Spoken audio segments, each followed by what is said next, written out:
reaction here in America's Newsroom to a story first reported here on Fox. Allegations that the U.S. government knew about arms being sent to Libyan rebel groups.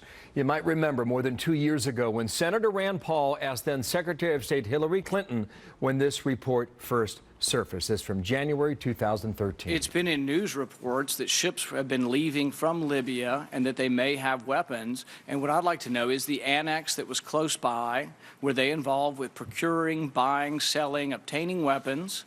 And were any of these weapons being transferred to other countries, any countries, Turkey included? Well, Senator, you'll have to direct that question to the agency that ran the annex. And I will see what information is available. And you're saying you don't know? I do not know. I don't have any information on that. We have new information as of last week now. And in his first television interview since the story broke on Fox Files, Republican Senator Rand Paul, Kentucky's here this morning, also running for president. Senator, good morning to you. Good morning. We remember that day well. You asked about Turkey. She said she did not know. You asked about other countries, any countries, and then referred your question to the agency, which we assumed at the time was the CIA. What are we led to believe now, do you think, Senator? I find it very hard to believe that Hillary Clinton didn't know. In fact, she was the biggest cheerleader for sending these arms and redistributing these arms into Syrian rebels.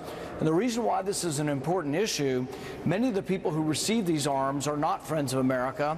Many of them are linked to Al-Qaeda, Al-Nusra, and some of these weapons may well have wound up in the hands of people who became ISIS. So this is no small fact. Whether or not she told the truth is a big deal, and some of the emails coming out about Benghazi indicate that maybe she did know a lot more about this arms trade than she let on.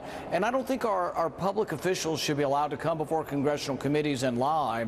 But it's also concerning because the big problem we face now with ISIS, did it have anything to do with Hillary Clinton arming people who either became ISIS or who were friends or allies of ISIS? You dropped the L word. Was she lying, Senator? Is that what you're saying? I think there's a very good chance, because I think there's no way that Hillary Clinton did not know about this. Her private emails show that she was the one supporting arming these people. And the other thing is that I think some of these arms were going through Qatar. And a lot of news reports are saying that Qatar was very indiscriminate in the way they distributed these arms.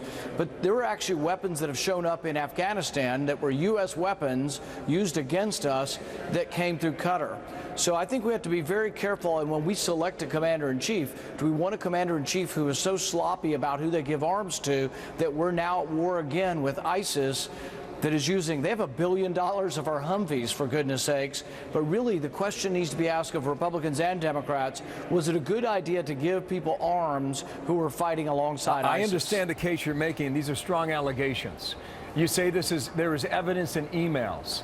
Have you seen those emails? Can you prove it? Because based on some of our reporting, the emails are missing. Well, some of the emails were what I saw in the report that Catherine Herridge did, and some of these are emails that have been broadcast. But the emails basically indicate that she was a supporter of arming folks who are involved in the Syrian civil war. Many of the people involved in the Libyan civil war actually were people who had been in prison before as jihadists. So really, it's a bad public policy. And then there's a question of whether or not she was being honest with me in the committee about whether she knew. Do I have proof? No, but I have a strong suspicion that she was not telling the truth. More than 2 years ago, you received a letter when she was the Secretary of State. And part of that letter said the U.S. government is not involved in any transfer of weapons from Libya to Turkey. Well, was that the factual? thing is that, well, they stated a very specific thing to Turkey. Turkey was simply a conduit to giving them to Syrian rebels.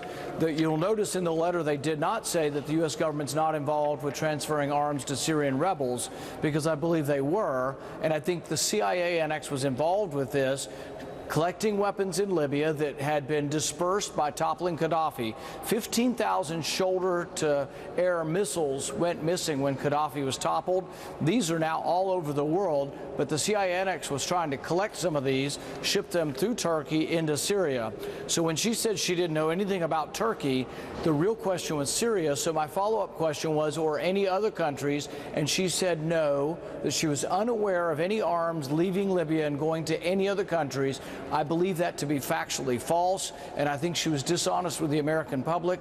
But even more than her dishonesty, we need to recognize and debate, was it a good idea to give weapons to people allied with al-Qaeda, ISIS, and al-Nusra, with radical jihadists? We are now at war against people who are killing and chopping the heads off of Americans and Christians, but these people were allies of those that we were giving weapons to. That was a huge foreign policy mistake, and that was led by Hillary Clinton and some hawks, frankly, in my party. Two more questions quickly. What does all this mean? What does it prove? What does it lead?